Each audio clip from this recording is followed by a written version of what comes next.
स्थिर विद्युत की यानी कि इलेक्ट्रोस्टैटिक्स। आज के क्लास में हम लोग क्लास 12th के फिजिक्स में पहला चैप्टर और दूसरा चैप्टर स्थिर विद्युत की इलेक्ट्रोस्टैटिक्स के टोटल 10 वीवीआई ऑब्जेक्टिव प्रश्न हम लोग देखने वाले हैं, जो कि आपके लिए सभी बोर्ड परीक्षा में काम आएंगे, मुख्य रूप से 2024 के लिए। ठीक है, तो हम लोग अपना पहला प्रश्न शुरू करते हैं। हमारे पास पहला प्रश्न है आज की क्लास का कि विद्युत आवेशों के मध्य लगने वाले बलों से संबंधित नियम है। यानी कि कोई भी दो आवेश हो, Q1 Q2, दो आवेश या तीन आवेश या चार आवेश, कोई भी, तो विद्युत आवेशों के बीच लगने वाले जो बल होता है, इससे संबंधित नियम क्या है, किसने दिया था, इसके बारे में हमारे से सवाल पूछा गया है। तो विद्युत आवेशों के मध्य कौन सा बल लगता है और उसका मान हम लोग कैसे निकालते हैं, तो हमने पढ़ा हुआ कूलॉम के नियम के द्वारा। तो हमारा जवाब क्या होगा, ऑप्शन नंबर डी हमारा सही हो जाएगा। विद्युत आवेशों के मध्य लगने वाले बलों से संबंधित नियम है कौन सा, कूलॉम के नियम। नेक्स्ट प्रश्न क्या है, ऊपर चला जाए। अगला प्रश्न है हमारे पास, यदि आवेशित कणों के मध्य की दूरी आधी कर दी जाती है तो कणों के मध्य का बल क्या होगा। अच्छा, अगर कोई भी दो आवेश है Q1 और Q2, ठीक, इनके बीच की दूरी अगर r है तो इनके बीच लगने वाला बल हम लोग कैसे निकालते हैं, पहला प्रश्न में देखा था हमने कूलॉम के नियम के द्वारा। F बराबर क्या होता है, K इंटू Q1 Q2 बट्टा आर स्क्वायर।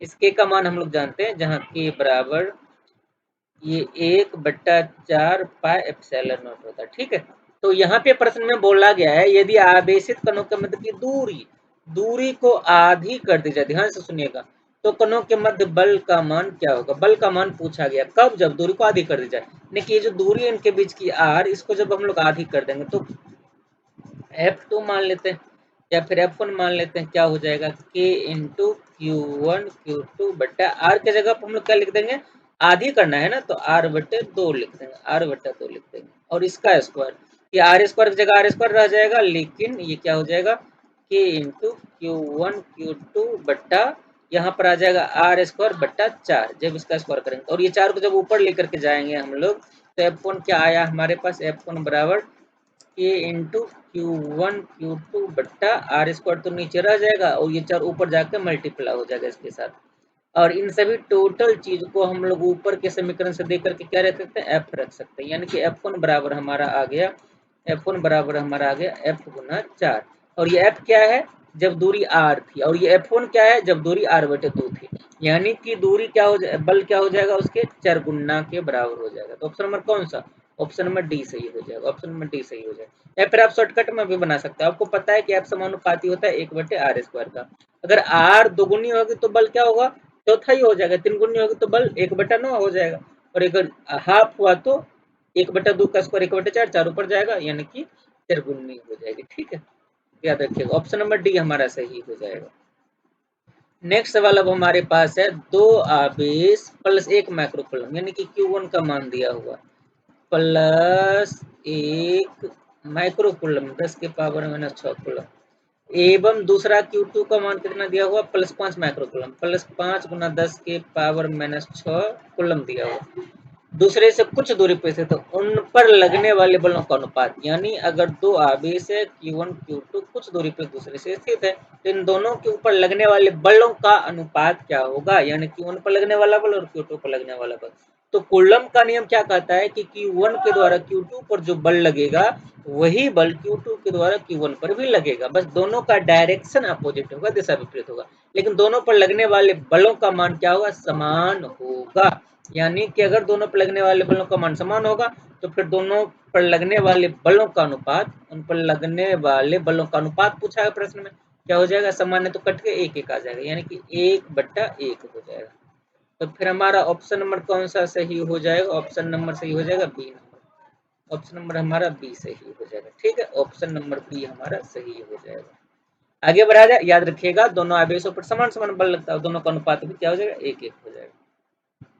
अगला सवाल हमारे पास है, एक विद्युत आवेश Q1 एक अन्य आवेश Q2 पर बल आरोपित करता है। ठीक है, एक आवेश है Q1, ये दूसरा आवेश इससे कुछ दूरी पर होगा Q2, मान लिया जाए r दूरी पर होगा, दोनों पर बल आरोपित करता है, बल का मान कितना होगा, F बराबर K इंटू Q1 Q2 बट्टा आर स्क्वायर। ठीक है, यदि एक तृतीय आवेश Q3 निकट लाया जाता है, Q3 को मान लीजिए इसके निकट ले आया गया, तो आवेश Q1 द्वारा Q2 पर लगने वाला बल, यानी कि इसके बारे में पूछा जा रहा है, इसके बारे में, ये क्या चीज होगा, घटता है बिल्कुल नहीं, कोई नहीं घटेगा, बढ़ता भी नहीं है, और अपरिवर्तित बिल्कुल ऐसे ही हो जाएगा, क्योंकि हमने एक हेडिंग डाल के पढ़ा था अध्यारोपण का सिद्धांत। अध्यारोपण के सिद्धांत अगर आपने पढ़ा होगा तो आपको ये चीजें याद होंगी कि दो आवेशों के बीच लगने वाला बल तीसरे आवेशों की उपस्थिति से अप्रभावित रहता है, यानी इससे कोई प्रभाव नहीं पड़ता। तो हमारा ऑप्शन नंबर सी सही हो जाएगा। ठीक है, याद रखना है। नेक्स्ट प्रश्न अब हमारे पास है, दो प्रत्येक एक कूलम आवेशों को दो आवेश दिया हुआ Q1 बराबर Q2, दोनों का मान एक ही कूलम दे दिया को 1 किलोमीटर की दूरी पर, आर का मान दे दिया, 1 किलोमीटर की दूरी पर रखा गया है। उनके मध्य लगने वाला बल एफ का मान पूछा गया, निकाल लेते हैं। के इंटू फॉर्मूला होता Q1 Q2 बट्टा आर स्क्वायर। ठीक है, एफ बराबर के का मान 9 गुना 10 की पावर 9 होता है। Q1 Q2 दोनों का मान 1 कूलम गुना 1 कूलम बट्टा दूरी 1 किलोमीटर यानी कि 1000 मीटर। 1 किलोमीटर का मतलब 1000 मीटर दिया। अच्छा, स्क्वायर करना है, 1000 गुना 1000। ठीक, ये कितने आ जाएंगे, एफ बराबर ऊपर में है 9 गुना 10 के पावर 9, एक के सब गुना करके तो यही रह जाएगा, इसमें कोई बदलाव होगा नहीं। और ये हो जाएगा 10 के पावर कितना, 3 धर तो 6, और 10 के पावर 9 और 6 आपस में कटेगा तो ऊपर में बचेगा, इसलिए एफ बराबर 9 गुना 10 के पावर, इन 9 में से 6 घटेगा, जैसे कि 10 के पावर 9 है ना ऊपर में, जब 10 के पावर 6 भाग में है तो इसको हम लोग 10 के पावर 9 माइनस 6 लिख सकते हैं, 10 के पावर बचेगा 3, 10 के पावर 3 न्यूटन। ये हमारा, अच्छा ऑप्शन में भी तो दिया हुआ, हाँ ठीक, ऑप्शन नंबर ए हमारा सही हो जाएगा। ऑप्शन नंबर ए हमारा सही हो जाएगा, 9 गुना 10 की पावर 3 न्यूटन।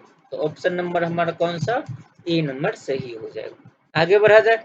नेक्स्ट सवाल हमारे पास है, एक साबुन के बुलबुले को, एक साबुन का बुलबुला है, ठीक, आपने साबुन का बुलबुला अपने घरों में देखा होगा, नहाते समय या कपड़ा धोते समय। ये प्रश्न भी अक्सर पूछ लिए जाते हैं, ढेर सारे एग्जाम में ये प्रश्न भी अक्सर पूछ लिए जाते हैं। एक साबुन के बुलबुले को ऋण आवेश दिया गया है तो उसकी त्रिज्या क्या होगी। तो ध्यान रखिएगा हमेशा जब हम लोग इसको ऋण आवेश देंगे, इसकी जो आकार है यानी कि त्रिज्या वो बढ़ जाती है, इसकी त्रिज्या क्या हो जाती है, बढ़ जाती है। तो ऑप्शन नंबर कौन सा, B number, option number B हमारा सही हो जाएगा। एक साबुन के बुलबुले को ऋण आवेश दिया जाता है तो उसकी त्रिज्या क्या होती है, बढ़ जाती है। ऑप्शन नंबर बी हमारा सही हो जाएगा। नेक्स्ट सवाल अब हमारे पास है, अन्य चालकों की अनुपस्थिति में एक चालक का आवेश पृष्ठ घनत्व, तो अन्य चालकों की अनुपस्थिति में यानी कि कोई चालक अनुपस्थित नहीं हो, एक चालक का आवेश पृष्ठ घनत्व, आवेश पृष्ठ घनत्व ये हमने पढ़ा हुआ, फॉर्मूला क्या होता है, सिग्मा बराबर क्यू बट्टा ए होता है, ये था ना, सिग्मा बराबर क्यू बट्टा ए। तो इसके बारे में ऑप्शन देखते कौन सा सही होगा। चालक पर आवेश की मात्रा ठीक क्यू तथा चालक के पृष्ठ क्षेत्रफल के समानुपाती, बिल्कुल नहीं। चालक पर आवेश की मात्रा का व्युत्क्रमानुपाती, बिल्कुल नहीं, आवेश का मात्रा का तो सीधा समानुपाती होगा।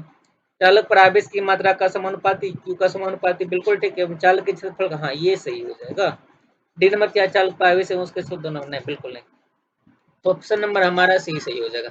आवेश की मात्रा यानी क्यू का सीधा समानुपाती और क्षेत्रफल यानी ए का व्युत्क्रमानुपाती होता। तो ऑप्शन नंबर हमारा सी सही हो जाएगा। नेक्स्ट सवाल अब हमारे पास है, किसी पिंड को ऋण आवेशित किया जा सकता है, किसी भी पिंड को अगर ऋण आवेशित करना है तो कैसे किया जाएगा। अगर कोई वस्तु है हमारे पास, मान लीजिए कि आपके पास कोई वस्तु है ए, इसको ऋण आवेशित किया जाना है, तो इसको ऋण आवेशित कैसे करेंगे।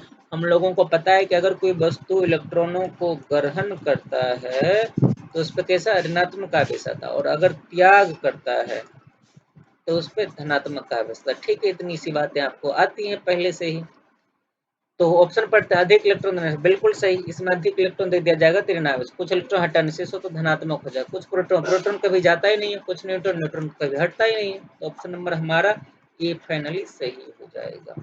ठीक, अधिक इलेक्ट्रॉन देने से एक पिंड को ऋण आवेशित किया जा सकता है। आगे बढ़ा जाए। किसी वस्तु पर न्यूनतम आवेश हो सकता है, हम लोगों को पता है कि किसी भी वस्तु पर जो आवेश होता है वो हमेशा प्लस माइनस एन इंटू ई के रूप का होता है, हमेशा ई के पूर्णांक गुना होता है, और ई का मान कितना है, 1.6 गुना 10 के पावर माइनस 19 कूलम। तो किसी भी वस्तु पर अगर सबसे कम आवेश होगा तो एन का मान कितना होगा, 1 होगा, यानी 1 गुना ई होगा, तो इसका मान तो यही आ जाएगा, ई के ही बराबर। तो किसी भी वस्तु पर जो मिनिमम आवेश होगा वो कितना होगा 1.56 कूलम, जो कि ऑप्शन नंबर सी में लिखा होगा। तो सी नंबर हमारा सही हो जाएगा। अच्छा, अगर आपके मन में आ रहा होगा कि प्लस माइनस क्या चीज है, तो प्लस माइनस, प्लस का मतलब उस पे आवेश धनात्मक है, आवेश धनात्मक यानी कि इलेक्ट्रॉनों का क्या किया है, त्याग किया है। माइनस मतलब इलेक्ट्रॉन सॉरी आवेश ऋणात्मक है ना, जिसमें इलेक्ट्रॉनों का ग्रहण किया है। बस इसका इतना ही मतलब होता है। तो किसी वस्तु पर सबसे कम आवेश कितना हो सकता है, ऑप्शन नंबर सी में आपको दिख रहा होगा, ऑप्शन नंबर सी 1.56 × 10⁻⁻⁻19 कूलम। इससे कम आवेश किसी भी वस्तु पर नहीं हो सकता है। ठीक है, तो नेक्स्ट सवाल हमारे पास है, एक धातु के ठोस पृथकृत गोलाकार पर प्लस क्यू आवेश दिया गया। गोलाकार पर आवेश का आवेदन, यानी कि हमारे पास एक गोला है, ठोस गोला है, इस पे अगर हम लोग प्लस क्यू आवेश इसको देंगे, दिया जाए तो क्या होगा। तो हम लोगों ने पढ़ा था संतत आवेश वितरण, संतत आवेश वितरण, कंटिन्यूअस चार्ज डिस्ट्रीब्यूशन। उसके आधार पर क्या पढ़ा था कि किसी भी चालक को जब आवेश दिया था तो इसके संपूर्ण भाग में आवेश क्या होता है, समान रूप से इसके बाहरी पृष्ठ पर वितरित हो जाता है। ऑप्शन नंबर कौन सा सही होगा, केवल पृष्ठ पर, परंतु एक समान पृष्ठ पर तो होगा, एक समान नहीं, ये गलत हो गया।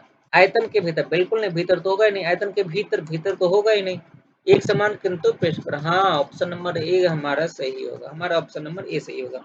जब भी किसी चालक को आवेश दिया जाता है तो उसके बाहरी पृष्ठ पर, उसके बाहरी पृष्ठ एक समान रूप से वितरित हो जाता है। ठीक है, याद रखिएगा इस सवाल को।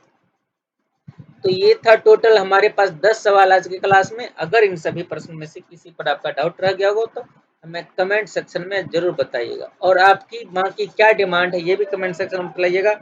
और हमारे आज की क्लास को शुरू से अंत तक यहाँ तक देखने के लिए आप सबका बहुत बहुत धन्यवाद। मिलते अगले वीडियो में इसी प्रकार के एक वीडियो के साथ। और बाकी अगर आपका कोई डिमांड हो तो हमें कमेंट सेक्शन में जरूर बताइएगा। धन्यवाद।